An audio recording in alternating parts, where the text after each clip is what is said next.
divorciado.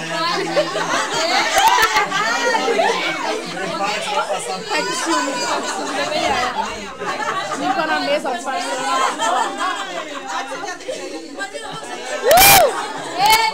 Tata, botar peito pra câmera.